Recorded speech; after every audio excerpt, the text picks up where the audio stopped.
The Jersey Swap podcast is sponsored by Apollo Home. Folks, it's never too late to get your furnace checked out by Apollo Home. Or if you're ready for spring, give them a call and they can get a look at your air conditioner to make sure you're ready for the warmer weather. For a limited time, take advantage of Apollo's spring deal, a new AC unit for as low as $99 per month. Stay cold when it's hot, stay hot when it's cold with Apollo Home.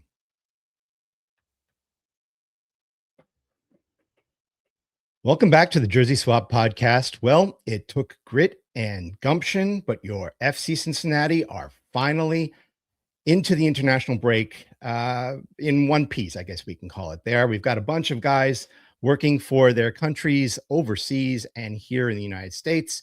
So it's time to take the focus off of the local squad and look at the state of soccer in the United States, as well as the threads they're wearing. That's right. We're finally going to be talking about the jersey part of Jersey Swap. We'll cover more MLS action next week with some special guests, but I think quite a few of us are still proud of our USL roots. We don't have many trophies in our cabinet, but right next to that 2023 Supporters Shield is the 2018 USL Shield. And so with that, we're going to focus on the USL seasons. There's more than one. There's more than one USL nowadays. With me to talk about the lower leagues as well as what they are wearing is Brett Mullenix, who is the host of Kit Season on the USL show, and he also has his own website to cover it as well. Joining me right here. How you doing, Brett? I'm doing fantastic this morning. Yourself? Not bad so far. It's a Friday. It's clammy outside, so I'm sort of glad we're not playing soccer in MLS this weekend.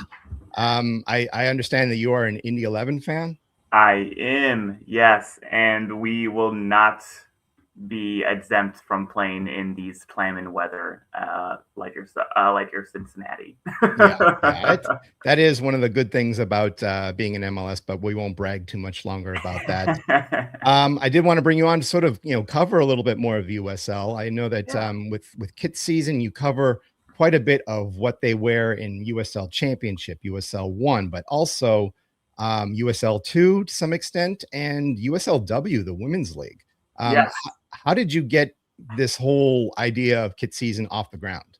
So this thing kind of started years back with the one of the main hosts of the USL show, Taylor Hodges, and him and I knew each other, and he kind of knew that I had kind of an extensive lower league collection of kits. So I have currently I think 150 in my collection now after doing this. And I kind of built a little bit of a reputation.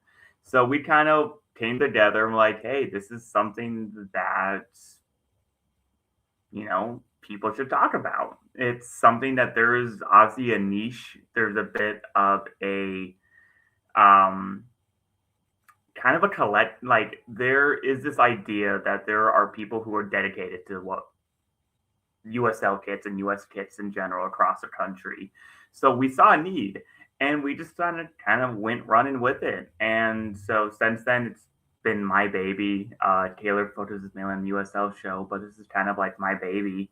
And we've just kind of, tried to encompass and highlight what the USL has to offer from the USL show perspective with their ratings and their deep dive analysis. And then from my perspective, what the teams are wearing week in, week out. What are you wearing, by the way? It's a nice little kit. For people that aren't looking, we're sort of in our USL mode here. I'm wearing a Rhode Island FC from their debut season. In the background, you can't see it right now with the split screen, but I've got my main Lighthouse Waldo kit. It fits really well, too. What are you wearing here? I am actually wearing San Francisco City FC of League Two, and it's their Koi Pond kit. It's their Koi Pond. Yeah, it actually, you can see a little bit more so down below, but it has it's basically a Koi Pond, so it's a blend of San Francisco, kind of that Asian presence out there, blending it in with kind of San Francisco. So they wanted to represent it, and it's one of my favorite pieces of my collection. Yeah, I mean, I've seen, for example, the Sakura kits that DC United has done and Washington Nationals have done. I've been wanting to see how far that envelope can go in terms of other Asian cultures being represented. That's pretty cool. I like that. Yeah, I will say there is also one more that this same team did as well. They released a denim kit that was similar to not it's but it used Japanese stitching methods to kind of also atone to that type of thing. So if that's something that's up your alley, I definitely suggest checking out San Francisco City. Yeah. There are a lot of good jersey makers out there that, aren't an Adidas, aren't a Nike. They don't need a swoosh on their lapel there. So yeah, let's talk a little bit about what we're missing, I think, with USL.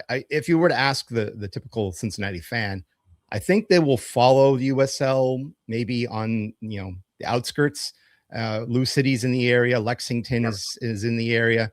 Fort Wayne, Indiana. Shout out to our guy, Bryden Biedenbach. They're in the area as well. And even Cleveland has announced their MLS Next Pro team to start in 2027. So there's a lot in the area that's sort of exciting a lot of people. I guess from your perspective, what is your ideas in terms of how USL is being perceived this year? So one of the hardest things for USL is making itself stand out. And I think we'll hit this a little bit later is that they're trying to do that.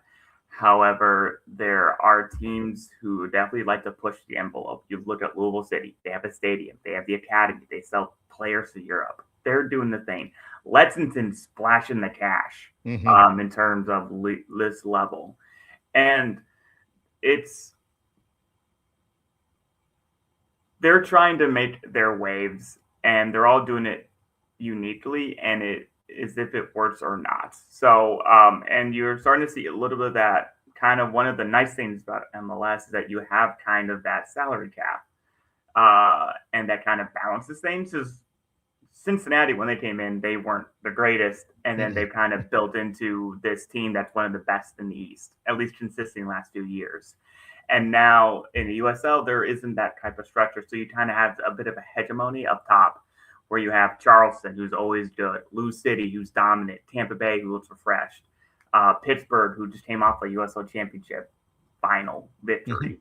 They're back and geared up. So you kind of have those expectations and kind of already baked into it.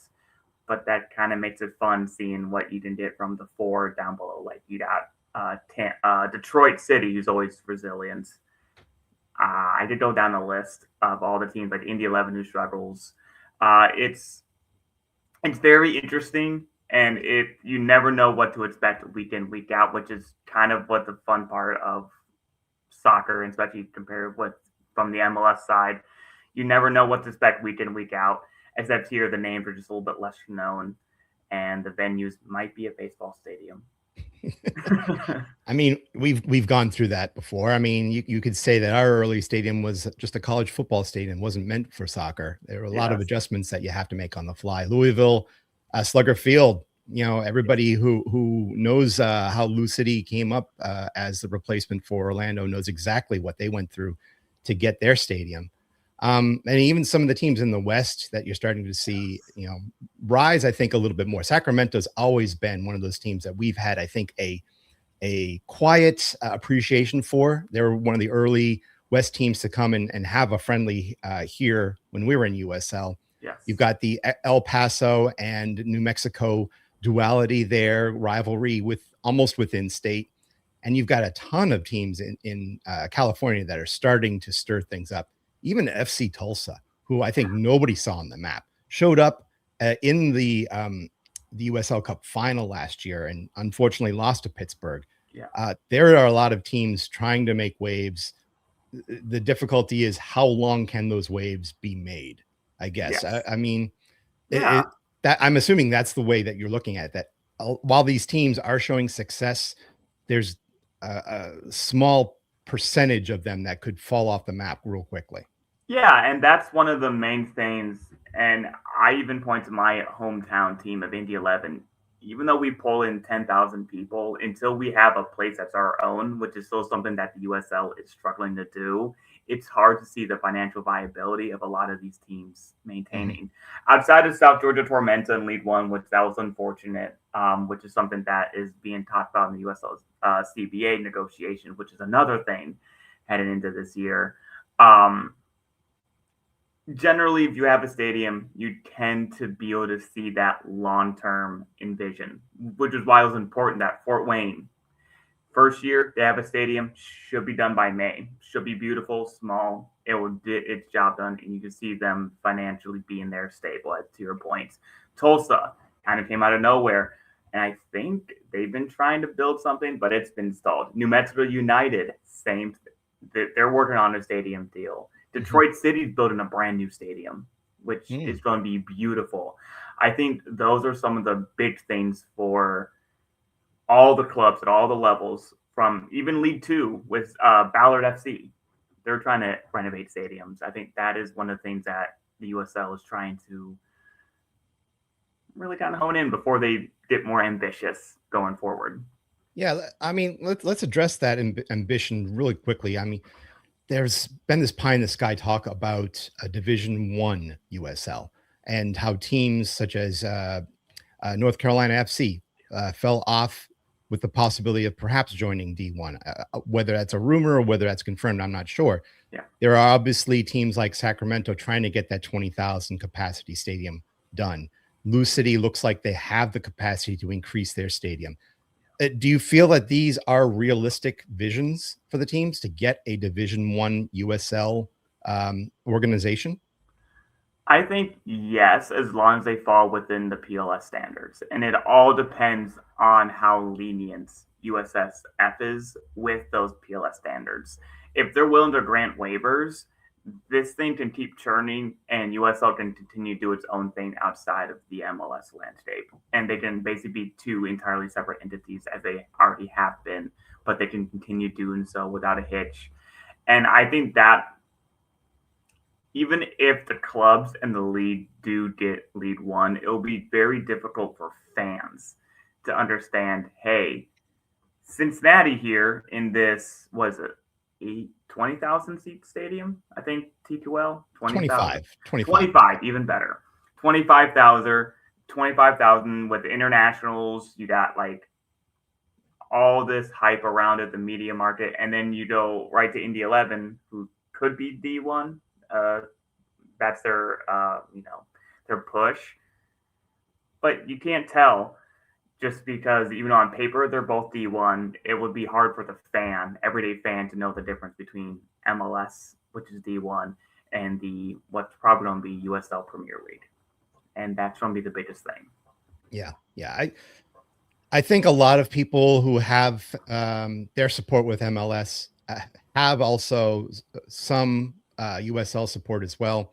I think people want to see the scene expanded as much as possible, but being also realistic about it, making sure that these stadiums are feasible for the location, that they're feasible for the fan base, that they don't just become these 25,000 seat stadiums that become craters in a few years. I think we all want to see that happen, especially after the World Cup comes and goes.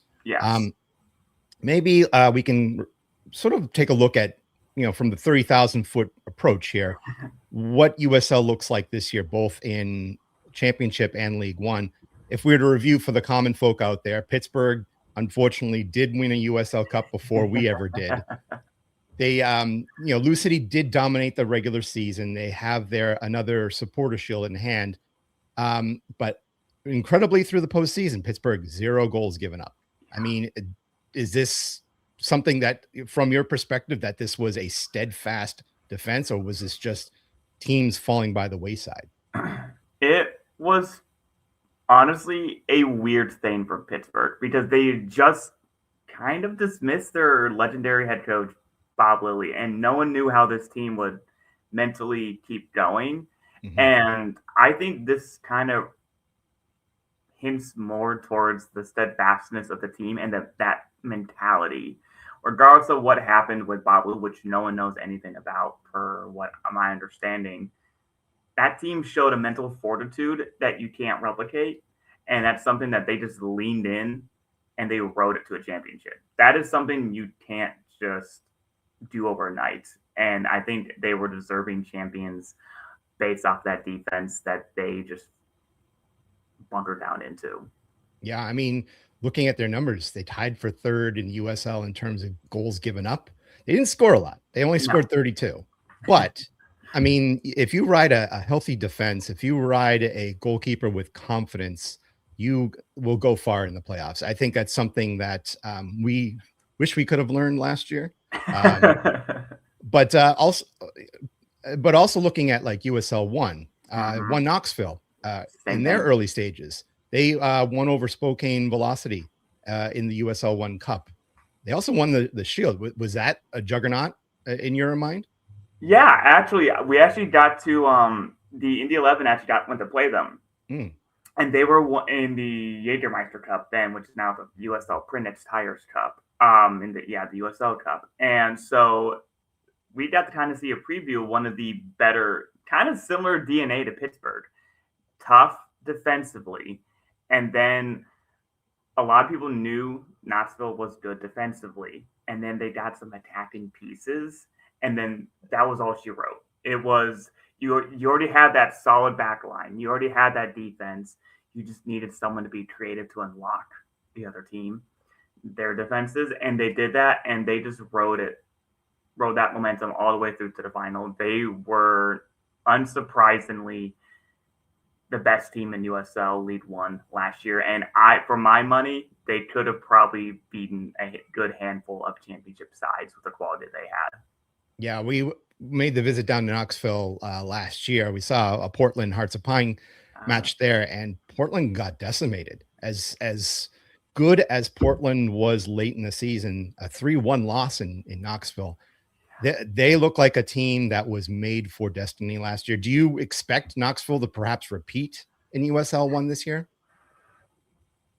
No, because I think League One is, out of all the leagues, is the most chaotic. You have like 4 or 5 expansion sides with Sarasota, Corpus Christi, the Cosmos are back. Yeah. You got AC Boise, Fort Wayne. That's 5 clubs. That's 5 unpredictabilities. I don't know if a team can replicate the success again, knowing there's 5 new teams and a bunch of transfers up to championship or MLS or wherever. It's going to be difficult. Mm-hmm. I mean, I'm biased. I want to see Maine go even further than before. They didn't look too good in the U.S. Open Cup, but they had looked good against the Cosmos. Yes. I'd push for them. What about in the USL Championship alone? I mean, usually we've got the names Lou City, even though they're operating with a new coach. Charleston is expected to be good. Pittsburgh could replicate what they're doing. Who knows what Tulsa and Sacramento give you in the West? Yes. What teams do you expect to really, I think, shine in that tier of USL?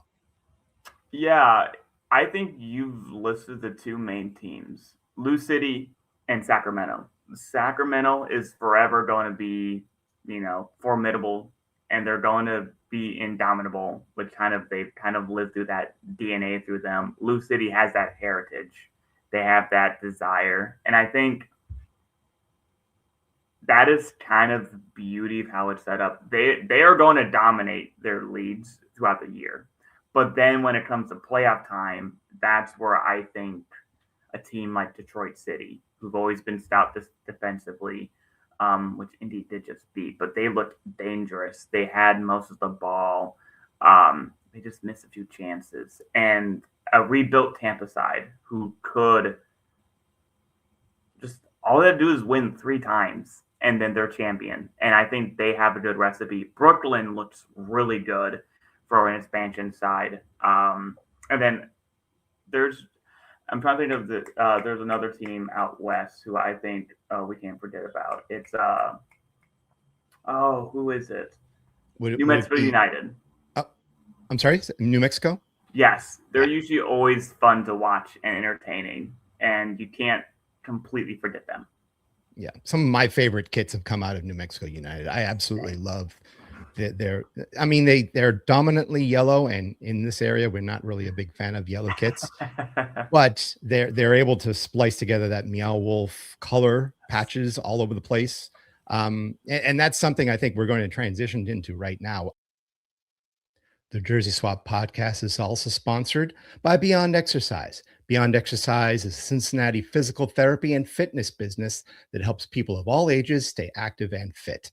They also work with local MLS and MLS Next Pro athletes, and they're the official physical therapy provider of the Manu Ledesma Academy UPSL team. See how they can elevate your health and fitness at gobeyondexercise.com. I Yes. brought you on mostly to talk about USL kits. I feel that the likes of Hummel with Capelli, you've got a little bit more freedom in terms of how you can glorify and really push the envelope with some of Yeah. these designs. What are your favorites, I guess, coming into this season? Not just looking at USL Championship in one, but if there's anything outside of that in the women's division in USL 2. I honestly cannot wait to see what Vermont Green gives us this year. They've Yes. always given me quality from their kit designs. What are the ones that you like coming out going into 2026? So there's always one team. I got to interview the owner as well for this team, and I've always loved what they've done um, every single year. Salmon Bay or Ballard FC out west in Seattle. They always release. They released recently. I forgot about. I didn't send you this one. It's called the Nordic kit. Mhm. It's their new away kit. It's spectacular. It's beautiful. And then I was told their artist collab that they do every single season. They do a local artist collaboration, and this year's is going to blow it out the water, according to what Sam had told me, the owner there. So keep an eye out on them. They're always one of my favorites to kind of just have on my radar because they do this every year. Then you obviously got the likes of Lexington, who had released some beautiful kits, and they're really tying into Kentucky. One of the things my co-host Fox, who's from the area there in Louisville, loves that there is a club diving into Kentucky, diving into everything, and we'll kind of show them off here. Yeah, this one right here, it looks like a horse jockey, like a jockey, and that just like screams Kentucky. Yeah, you know? absolutely. And so seeing a club dive into that, and then even their the black kit has like horses. It actually has horses like woven into the green. You can't see it in some of these photos, but you have little green little marks, almost looks like a little not matrix. Yeah, I think matrix. With the black screen with the green on it. I think. Right. That kind of makes a horse, and Yeah. that's really kind of cool to kind of like see that bit of detail, and to your point, that creativity that maybe you're not quite that you can kind of get with the Hummel. Right. I mean, I really Lexington is one of the teams that I expect to come out of the West this year as a favorite, just Yes. because of the money they've splashed Yes. this season, and they're going to look good doing it. I do like the away kit. It sort of is a little funny, how similar it is to some jockey uniforms. I don't like the middle logo. Yeah. It gets to me sometimes, but I think they get around it with a good design here. Correct. And any other within USL that USL Championship that you were a fan of, or even USL 1? Yeah. So in the League One, one of my favorite has been Spokane, the Velocity. They did something. So normally they just took their crest, if you see it there and they just basically put that on the crest, on the kit, and that was their design for like 3 seasons.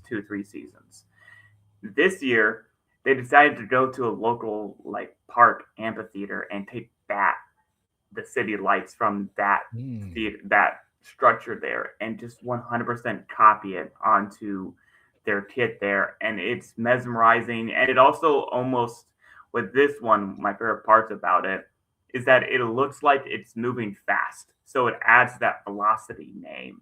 So it's a fast kit for a fast team that looks beautiful, and it's one of my favorites that we've seen this year. Yeah, it certainly does invoke that look right there. Let's see. I know there's one that's kind of struck me that I kind of like the Richmond ones. Yes. I when it comes to a colored uniform, those that are listening, you're looking at a red uniform with white sleeves and a white collar, but also a red button at the top there. So it's Yes. kind of like double colored polo shirt. I'm not a ton of the fan of like having the highest buttoned on these kits, but if you keep it unbuttoned, it looks very solid. I Yes. think Richmond really knocked it out with this one.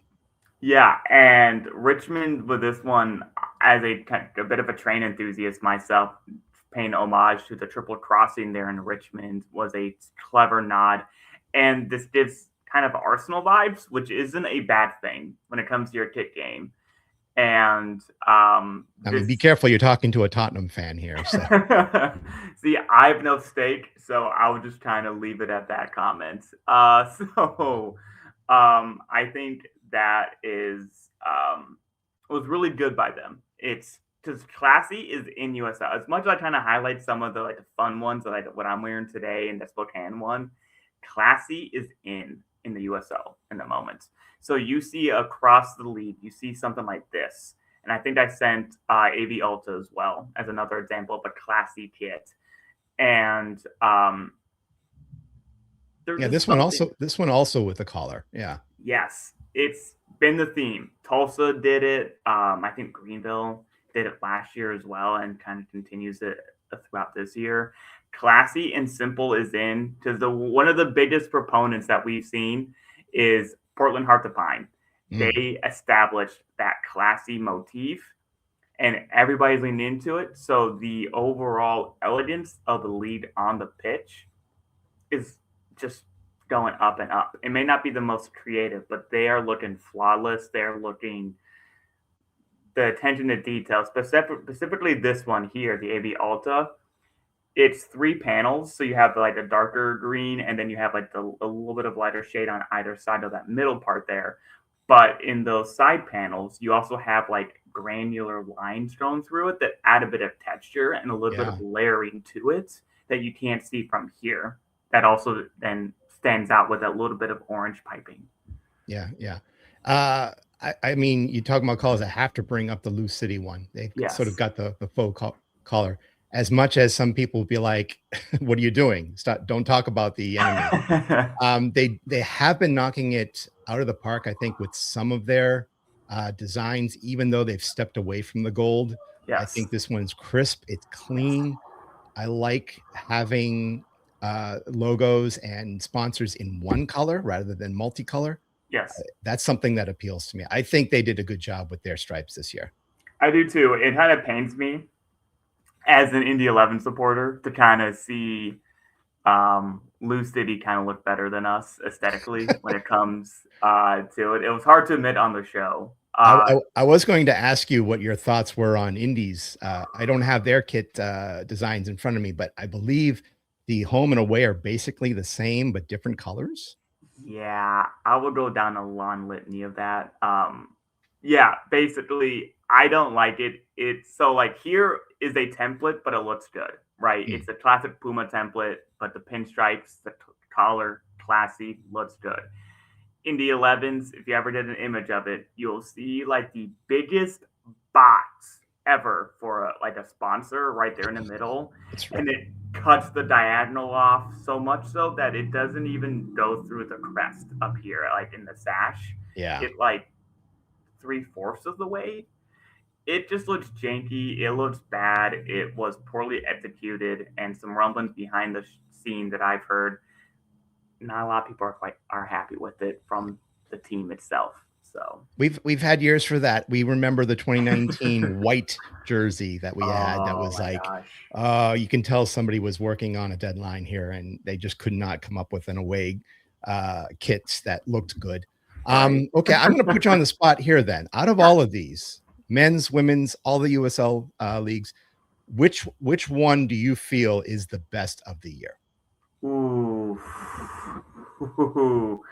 I actually it hasn't been shown here yet, but to me personally, from my perspective, because I love art, I love creative, I love things being vibrant, it is Salem City's Doodle Kit. And I believe I sent you that one. This one right here. It has a collar. I'm a collar man. I love a good collar. The colors are vibrant with the blue, the cyan and magenta. And then you have the thing down below which is just a massive homage and conglomeration of ideas paying tribute to Winston-Salem. In that city, there's like I think 12 donuts somewhere in there and little Easter eggs. There's I'm trying to remember all the things.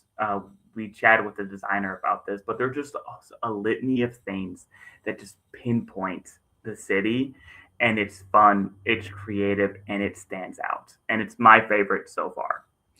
I'm going to say, I mean, obviously, you know, the Portland Hearts of Pine one is the one that's going to be always on my litany of things. I even loved the what do they call it? The Bandit kit last year, where Oh it was yes, just all of the small red hearts on a I white love shirt. that one. I do have to give a nod to Oakland, Yes, the Oakland Roots. I think this one just gives so much good, vibrant color out yes, there. I don't see the back on this one. I'm assuming that it's also quite vibrant there as well. But just the sort of glass, stained glass window look to it just yes. looks so nice out there. And honestly, the anthem sponsor does not get in the way too much, Mm-mm. so it's looking good overall. Yeah, and it's also instead of the black version of the Tribune Tower that they did a few years ago, which is what a lot of people say is one of the best hits in USL to come out in like ever. At least a lot of people I talked to. Then just invert the black to a white. This looks stellar. Why change? What's the phrase? Why fix what's not broken? There it is. Yeah. I mean, that goes with, I think, a lot of teams. For example, you don't break the hoops from Sporting Kansas City. You know, you don't break I think the stripes with Atlanta. Same thing, I think, in terms of like, I think Charleston always does a good striped kit as well. Yes. I didn't see one this year from them, which sort of, you know, Weird. disappointed me. So I think they tried to break what was not broken and tried to fix that. But this kit, I think, is right now probably the best you're seeing out of USL Championship, in my opinion. Yeah, I wouldn't disagree. It's definitely up there. Yeah. There are so many worthy candidates for 2026 so far. You can't go wrong with most of them. Maybe I'll put you really quickly on the spot. What are your thoughts on the US home and away kits for the World Cup? I'm actually a big fan. I love the nod to the red and white, which I think should have been our identity for the U.S. national team kits. The red with the white stripes. I think the little twist is okay, but I didn't buy with it. I can go with it. It's the identity. The away with the stripes one, I do like. It's a little bit of a subtle, a little bit of a nice touch. I just don't like the price point, and that's probably my biggest reason why I won't be getting one. Not because of the design. I think they actually finally got together on a good design. Yeah. It's just too much. Yeah. And I think the back is sort of with that big white space there. They could have, I think, tweaked that a little bit better. I do want to see that one with was it gray or dark blue with the stripe with the stars imprinted on it. I do want to see that up close to see how that looks. Yes. Because like in a kit like that, you want to see the detailing. You want to see actually how it is, you know, like up close. That's kind of the point with some of those details. Yeah. Yeah. Well, I mean, it's great to have you on the show and talking all about USL. I think if people really want to get away this weekend, I mean, there's no MLS going on. A lot of the international break teams are participating in qualification or friendlies. But if you've got some time, go in and look for your closest USL or USL One team out there. If I'm not sure if Lou City or Lexington are playing any weekend games. But, you know, honestly, if you have the time and you have the opportunity to get out there, try to, you know, give some love to some of these lower teams, as long as you haven't developed an apathy towards some rivals out there. Okay. Yeah. But yeah, Brett, I'm going to give you the floor here. Plug your product. Let us know where we can find you online. Yeah, so there's a few ways you can follow us. You can go on Instagram as well at kit_season, I believe is our username. So we post quite a bit of content on there. Quite active. You already saw the blue sky down below. We also have a ghost which a like a Substack blog platform. It's I can type it in here. I've got it right up here for you. There you go. Got it. Right there. Perfect. You got all the links. So subscribe to our Ghost.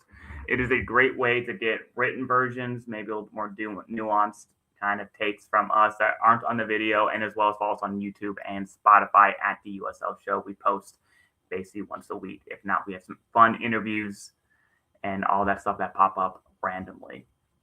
All righty. Let me bring it back here. Yeah, it's terrific to have you on the show and sort of step us through what USL looks like this year, both versions. And also, I mean, the women's league is still going too. Yes. We didn't cover them, but Raleigh Madison has a really good kid out there too. Yes. Lots of local teams, local USL teams have a USLW version of themselves as well. So go out and support them as well. But yeah, if you guys want to hear more of talks about this, we're going to try to do this more in international breaks, sort of look a little broader sense of what the United States and Canada and Mexico, all of those countries look like before the World Cup. If you want to check out more from us, go to CincinnatiSoccerTalk.com. Go to our social media sites on Blue Sky, on X, on Instagram, on Facebook even. I mean, we're all out there. You've got our contacts right there. And check us out on our podcast. We've got YouTube. We've got Apple. Go listen to us. This will be posted pretty quickly. But yeah, I can't thank you enough for joining me on this wide open week. We're going to try to do an MLS version of this on Monday for the live show. But yeah, on behalf of myself, on behalf of Brett Mullenix, thank you very much. Keep your kit clean. You know, treat it like it is pristine, but in those 90 minutes, go ahead and get it dirty. Work your butt off with it. But we'll see you next time on another Jersey Swap. Thank you very much, Brett. Yep. Thank you.